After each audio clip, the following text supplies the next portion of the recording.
A gente tem uma cobertura que vem correndo a nossa programação e que ao longo do Band News no meio do dia a gente vai continuar, que é a cobertura da tragédia no Rio Grande do Sul. Os temporais produzindo uma tragédia sem precedentes no Rio Grande do Sul. Então a gente vai atualizar com as informações, a nossa equipe de repórteres, contando como está a situação lá nesse momento. Quem acompanhou desde cedo, quem vem acompanhando desde cedo, quem acompanhou ao longo dos dias, está vendo o tamanho desse estrago, o desafio que a cada momento vai se tornando mais dramático, não só pelo volume de chuvas, mas também pela consequência das chuvas, aquela quantidade de água que vai encharcando o solo e aí provoca desabamentos. Então é algo que mesmo quando a chuva acaba, o problema continua. E a gente vai acompanhar, a gente vai descrever, a gente vai contar como é que estão as coisas por lá e atualizar para você ficar bem informado sobre o que está acontecendo. É importante a gente notar também, acompanhar em Brasília, nós vamos poder falar um pouquinho sobre a situação política.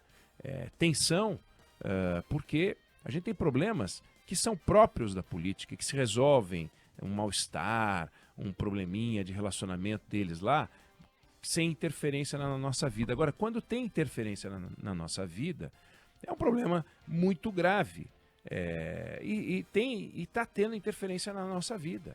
Basta ver a patetada, a confusão, as decisões atrapalhadas desse governo, né, com relação à desoneração da folha de pagamentos. Uma situação desrespeitosa, desrespeito em relação ao Congresso Nacional, desrespeito em relação à sociedade brasileira. Governo não é feito para brincar. Governo é feito para tocar as coisas. E muitas vezes, quando a gente olha para um governo, o que a gente espera é um mínimo de integração, e não está havendo integração nesse governo. É visível a falta de integração, denunciada pelo próprio presidente da República, que já fez reunião para pedir integração, que já fez reunião para pedir coordenação política, que já fez reunião para pedir que os ministros participem das negociações políticas, mas está tudo mal parado. Eu queria chamar a atenção para esse assunto. Vou falar um pouco mais sobre ele. Lembrar também que hoje nós vamos entrevistar Marcos Paulo Novaes, superintendente executivo da Associação Brasileira de Planos de Saúde. Hoje, uma preocupação, talvez depois da casa própria, é a preocupação número 1 das pessoas, é um plano de saúde. É o plano de saúde. É a saúde. E quando a gente coloca a alimentação de qualidade dentro de saúde, vira a primeira preocupação. Quando a gente separa, é a segunda preocupação do brasileiro. É o plano de saúde. A saúde. Como é que está a saúde hoje no Brasil? Para quem está no SUS, tem os desafios que a gente conhece. Para quem está nos planos de saúde, tem os desafios que a gente não conhecia. Um sistema em que os hospitais reclamam, um sistema em que os planos de saúde reclamam e um sistema em que a gente também reclama. Ou seja, é um sistema que não está funcionando. Então, a gente precisa entender e investigar. E um dos personagens, seguramente, são os planos de saúde. Então, tem uma associação que reúne os planos de saúde. O superintendente executivo dessa associação, Marcos Paulo Novaes, vai conversar com a gente. Que horário ele vai conversar com a gente? Eu não me lembro exatamente o horário que ele vai conversar com a gente, mas a gente vai colocá-lo aqui para falar com a gente, explicar o que está acontecendo. Vai ser 1h20, viu, Ineg? 1h20. Então, 1h20, a gente vai conversar com o Marcos Paulo Novaes. Tema da maior importância. Hoje, os planos de saúde se tornaram gestores de recursos com dificuldade. Mas e gestores de saúde? Vamos falar sobre isso com ele. No caso da política, eu queria voltar um pouquinho. A impressão que passa hoje, em cada crise que a gente vê, isso vai ficando muito forte, muito claro, o presidente da República está só. O presidente da República está sem conselheiros à altura dele. E eu não estou dizendo que o presidente da República, Lula, é um personagem que não tem ninguém que possa estar à altura dele. Mas as pessoas que o cercam hoje não têm com ele uma história comum que possa dar a essas pessoas uma liberdade de falar com ele, como já aconteceu em governos anteriores. Quando ele tinha, por exemplo, Antônio Palocci e José Dirceu, no começo do governo dele, que falavam com ele de igual para igual, sabendo que ele era o presidente, mas falavam de igual para igual. Davam para ele um retrato do que estava acontecendo, se informavam junto à sociedade, tinham interlocução com a sociedade e levavam para o presidente sem medo um pouco daquilo que estava acontecendo. Conselheiros, pessoas com liberdade. Os presidentes que tiveram conselheiros se deram melhor do que os presidentes que não tiveram conselheiros. Presidentes sem conselheiros: Fernando Collor de Mello, Dilma Rousseff e Jair Bolsonaro. Pessoas que tinham pânico de falar com o presidente. Pessoas que tinham medo do presidente da República. Presidentes que tinham conselheiros e que falavam com ele e que, obviamente, eles estavam abertos para escutar, porque os presidentes que não têm conselheiros, eles não estão abertos para escutar. José Sarney, Itamar Franco, Lula 1, Lula 2, Michel Temer. Esses ouviam porque queriam ouvir, ainda que decidissem da forma que bem entendessem, mas ouviam. Então, se a gente voltar para o governo Fernando Henrique, por exemplo, o governo Fernando Henrique, o presidente Fernando Henrique, escutava algumas pessoas antes de tomar uma decisão. O ex-governador do Rio, Moreira Franco, por exemplo, era um conselheiro do presidente Fernando Henrique. Sérgio Mota, que foi ministro das Comunicações, lamentavelmente, morreu durante o governo Fernando Henrique, mas ele era um conselheiro do presidente da República, com uma intimidade extraordinária. Certa vez, e eu já relatei essa história aqui, eu trabalhava na revista Veja, eu era redator-chefe da Veja, ou editor executivo da Veja, não me lembro exatamente qual era o cargo que eu ocupava. Mas a revista Veja publicou uma entrevista de Páginas Amarelas, que é uma seção nobre da revista, com o Sérgio Mota.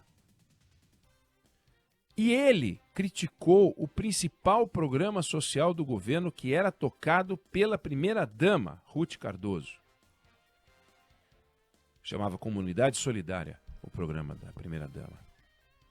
E ele chamou o programa de masturbação sociológica. Imagine um ministro de Estado criticando o principal programa do governo, digamos, o Bolsa Família, nos dias de hoje, e chamando o programa de masturbação sociológica. Foi uma confusão.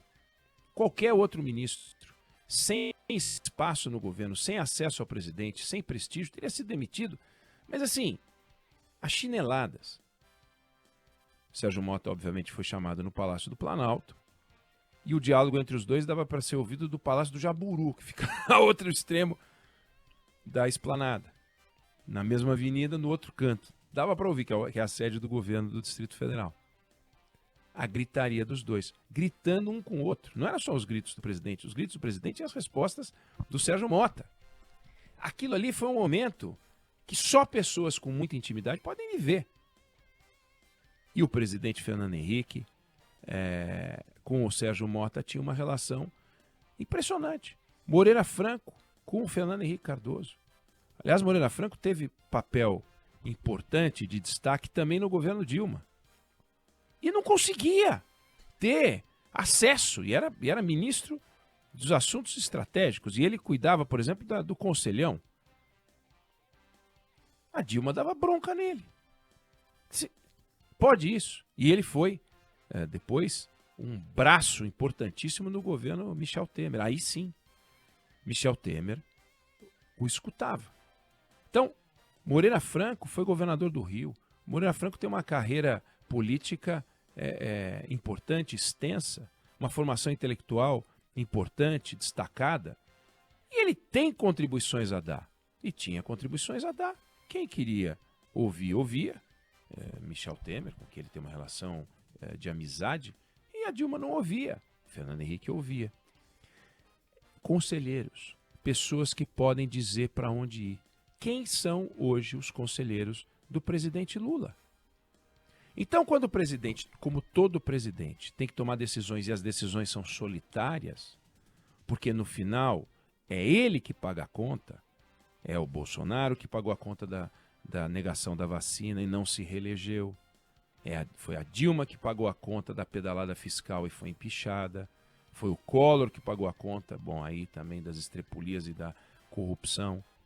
Mas as opções feitas pelo governo são opções do presidente da República. Se ele não se vale de pessoas que podem aconselhá-lo, porque imagina que pode ter opiniões ou decisões sobre tudo, porque sabe tudo, a coisa fica complicada. Todo presidente, todo governante, isso vale para governador, vale para prefeito, vale para presidente de empresa, vale para presidente de clube de futebol, vale para todo mundo que toma uma síndico, todo mundo que tem uma posição em que tem que tomar decisão. Precisa de construção de apoio político? Sim. Mas não adianta ficar do jeito que está hoje. Porque a gente tem o Congresso Nacional com líderes de destaque, ocupando espaço, e a interlocução do governo fica fragilizada em parte por falta de conselheiros, de pessoas. Não é uma função de conselheiro, não. O conselheiro pode ser alguém que ocupa um posto, pode estar numa estatal, pode estar numa autarquia, não precisa estar dentro do Palácio do Planalto, não. Mas é alguém com quem o presidente conversa. Governo Sarney, os desafios do início do governo Sarney, uma loucura. O Brasil vinha de uma crise inacreditável, situação econômica lamentável, situação financeira, situação política, um caos, debaixo de uma constituinte que estava reescrevendo o pacto social brasileiro. E como é que sobrevive um governo como o José Sarney? Com pessoas com quem ele pode conversar, pessoas da confiança dele. A sensação que passa, e quem conversa sobre o governo Lula com a gente, comigo, chama atenção para isso. Gente que conhece o presidente, gente que admira o presidente, gente que gosta do presidente e gente que sente que o presidente está desassistido, sem os conselheiros que ele já teve um dia. Claro, não dá para repetir, o passado, né? Vamos fazer de novo aquilo como era para a gente chegar ao mesmo resultado. Não vai fazer, não vai conseguir. Mas do jeito que está, é crise atrás de crise, é problema atrás de problema. Então, empilhar problemas não é a melhor forma de resolvê-los, né? Tirá-los da frente. Então, se cercar de gente, quem são as pessoas que tem por aí que podem orientar o presidente, ajudar o presidente e tal. No caso da Dilma, só para encerrar esse assunto, ela não reunia nem o conselhão com a frequência para qual foi criado, né? Com o objetivo para o qual foi criado. Reuniu um em junho, meados de 2014, foi reunir outro em 2016. Ou seja, o ano de 15, que foi uma tragédia, ela não reuniu o conselhão. Foi reunir em 2016. Ver se tem cabimento. E quando a gente fala em 2016, foi no início de 2016. Passou um ano e tanto sem reunir o conselhão. Conselheiro, é disso que é um dos problemas que tem sido observado por pessoas que gostam do presidente, hein? Não estou nem falando das pessoas que não gostam do presidente da República, que veem outros defeitos no governo. Mas os que gostam do presidente chamam atenção para isso. Está faltando gente, está faltando elenco, gente em quem ele possa confiar, gente que tem história vivida com ele para poder falar de igual para igual nas conversas reservadas, obviamente, para que ele possa ter uma noção melhor antes de tomar uma decisão. Eu não sei se você concorda ou discorda, mas essa é a opinião que eu tenho sobre esse assunto.